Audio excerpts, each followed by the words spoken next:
Kenalkan, nama saya Fajri dari kelas PE 1B. Perkenalkan, saya Nur Rafani dari PE 1B. Perkenalkan, nama saya Kiki Sumani dari kelas 9.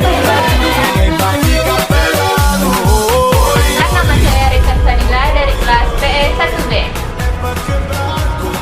Perkenalkan, nama saya Fitri Afnida dari PE 1B.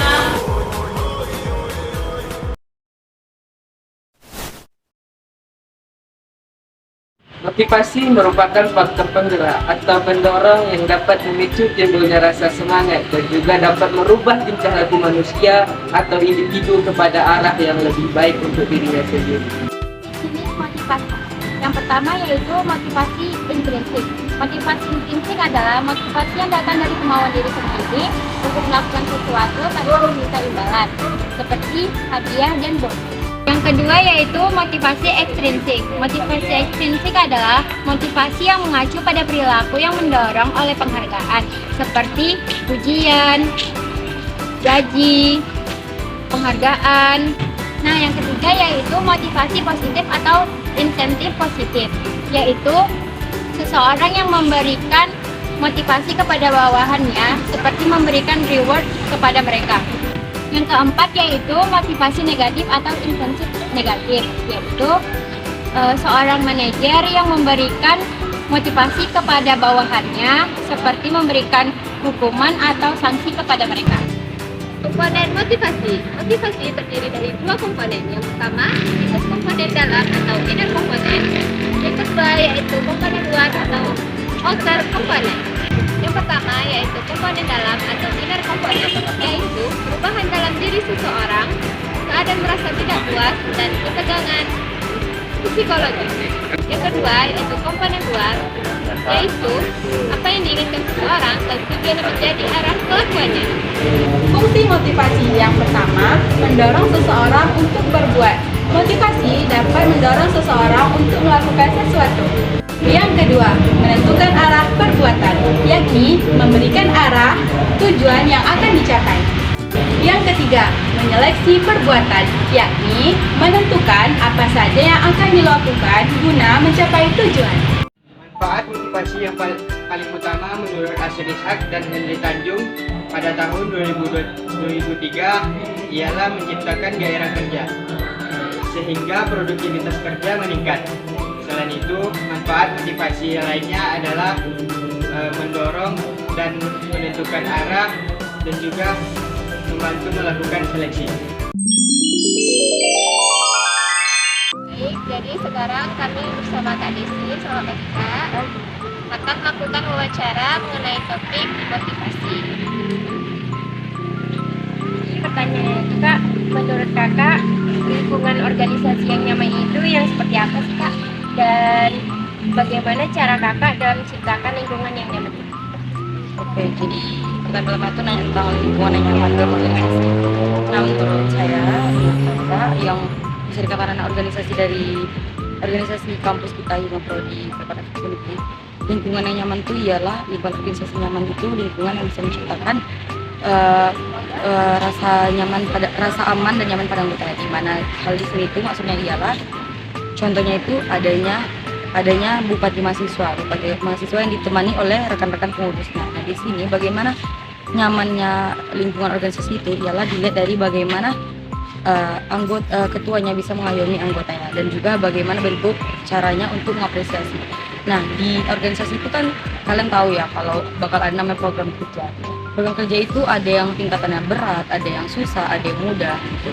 Nah, dari situ tuh bagaimana lingkungan organisasi nyaman itu ialah bagaimana kita mampu membuat seseorang itu nyaman dengan cara mengapresiasi setiap kinerjanya. Baik itu sekalipun itu nantinya gagal, tetap bisa mengapresiasi agar tetap maju. Kalaupun gagal, diperbaiki lagi untuk bisa maju lagi. Kalaupun sukses, nah tetap diapresiasi untuk meningkatkan kinerja ataupun standar kualitas dari rekan pengurus dari Hima-Prodi itu sendiri. Nah, itu kan dalam organisasi kan banyak anggota.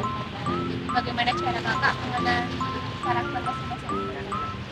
Oke, untuk memahami karakter dari setiap pengurus.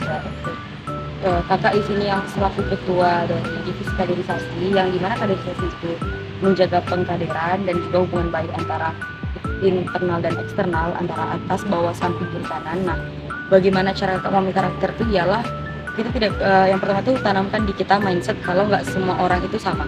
Rambut boleh sama-sama hitam, tapi karakter, sifat, bentuk, sikap itu beda. Nah, cara memahami karakter itu ialah kakak harus melihat dulu bagaimana mereka nyaman dan bagaimana mereka memandang suatu organisasi tersebut. Dia udah join nih sebagai pengurus HIMA, berarti udah resmi nih menjadi pengurus. Tapi kita harus pandang lagi bagaimana dia itu memandang HIMA tersebut. Jadi kalau dia memandang HIMA itu baik, otomatis dia memiliki karakter yang bisa kita untuk pahami dan bisa kita pegang. Tapi kalau dia memandang HIMA tuh kadang 50-50, ada plus, ada minusnya. Nah, itu kita harus melakukan pendekatan yang dimana kalau ada itu introvert, kalau pengurus itu introvert, kita dekati. Memang orang introvert nggak bisa dijadikan untuk ekstrovert, tapi yang introvert ini perlu kita naungi, kita temani, karena dia yang terbiasa akan sendiri. Tapi kalau dia terbiasa ekstrovert, tetap juga perlu naungan kita. Kita nggak tahu nih, kalau ekstrovert kan terbiasa dengan banyak lingkungan, terbiasa tertawa, apa segala macam, tapi kan kita nggak tahu bagaimana masalah ataupun pribadi dia di sebalik itu. Nah, itulah penting kita memahami karakter itu dengan cara bagaimana kita menanamkan di mindset kita pribadi kalau tidak semua orang itu sama. Jadi pandai-pandai kita menangkapnya, kalau yang ini tipenya harus kita dengari, kalau ini tipenya harus dinasihati, atau ada yang tipenya harus didengarkan sekaligus dinasihatkan. Baik, untuk pertanyaan terakhir nih Kak, apa sih feedback yang kakak berikan jika anggota kakak itu berhasil menjadi? Nah, feedback yang udah kakak berikan kalau mereka sukses nih, itu nggak bilang tadi apresiasi. Kakak nggak bakal berhenti untuk mengapresiasi. Baik itu sesudah ataupun sebelum terjadinya program kerja itu, kita akan selalu mengapresiasi, karena bagi kakak apresiasi itu besar dampaknya buat kita. Apalagi mungkin orang yang love language-nya itu word of affirmation, dapat kalimat apresiasi itu menyentuh. Dan juga feedback yang akan kakak berikan gini, mereka udah mengeluarkan tenaganya, waktunya untuk menjalankan program kerja yang ada. Nah, feedback balik yang kakak berikan ialah kakak akan memberikan mereka itu waktu. Kenapa kakak berikan itu waktu? Kalau kita di organisasi, kita akan memanajekan waktu di mana antara kuliah dan organisasi. Nah, pada saat selesainya program kerja ataupun selesai tugas yang mereka kerjakan, kita berikan waktu ataupun space untuk mereka mengapresiasi diri sendiri. Kan itu penting yang namanya self love. Nah, jadi menurut kakak setelah mereka bingung setelah mereka lelah dari perkuliahan dan organisasi, bentuk kakak memberikan feedback itu ialah memberikan mereka waktu ataupun space untuk mereka menikmati waktu mereka sendiri.